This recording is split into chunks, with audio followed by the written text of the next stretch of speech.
श्रीकृष्ण परब्रह्मणे नमः। अथ पंचदशोऽध्यायः पुरुषोत्तमप्राप्तियोगः। श्रीभगवानुवाच ऊर्ध्वमूलमदः साकम् अस्वत्थं प्राहुरव्ययम्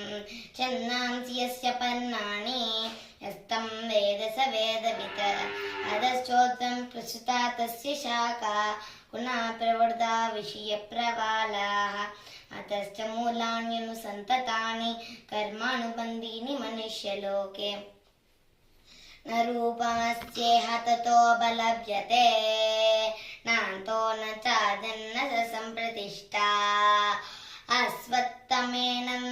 सुविरूढमूलम् असङ्गसस्येन्द्रुडेन चित्वा तदपदं तत्परिमार्गितव्यम्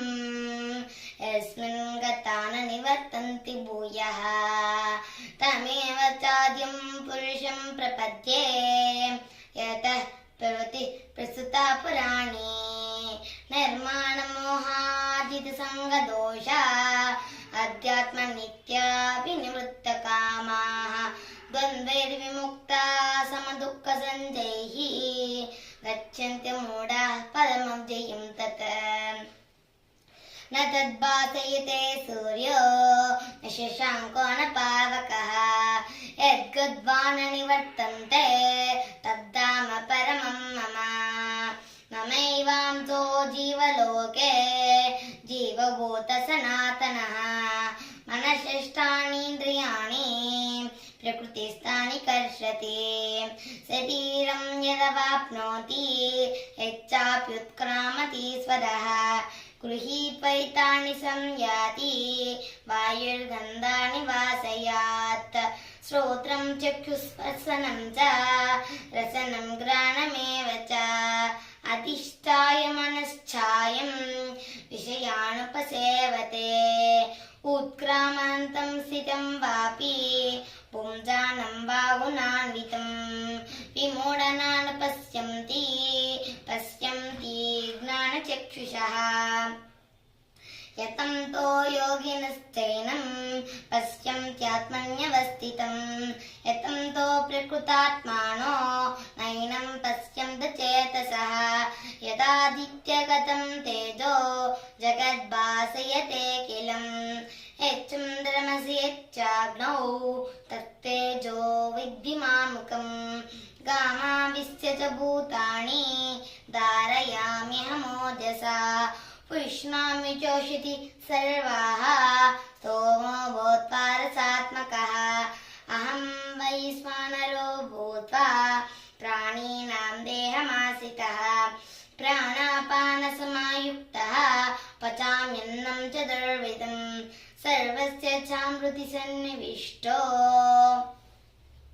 मत्तस्मृतिर्ज्ञानमपोहनं च वेदैश्च सर्वैरहमेव वेद्यो वेदान्तकृद्वेदविदेव चाहं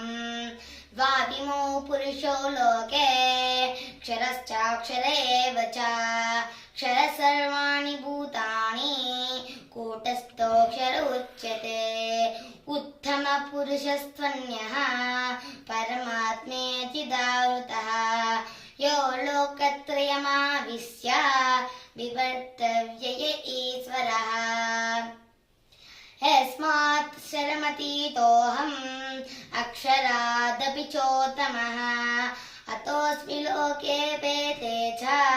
प्रतितः पुरुषोत्तमः यो मामेवम सम्मूढो जानाति पुरुषोत्तमं स सर्वविद् भजति मां सर्वभावेन भारत इति गुह्यतमं शास्त्रम् इदमुक्तं मया नघ एतद्बुद्ध्वा बुद्धिमान् स्यात् कुतकुच्चश्च भारत।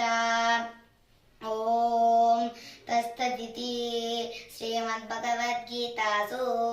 उपनिषत्सु ब्रह्मविद्यायां योगशास्त्रे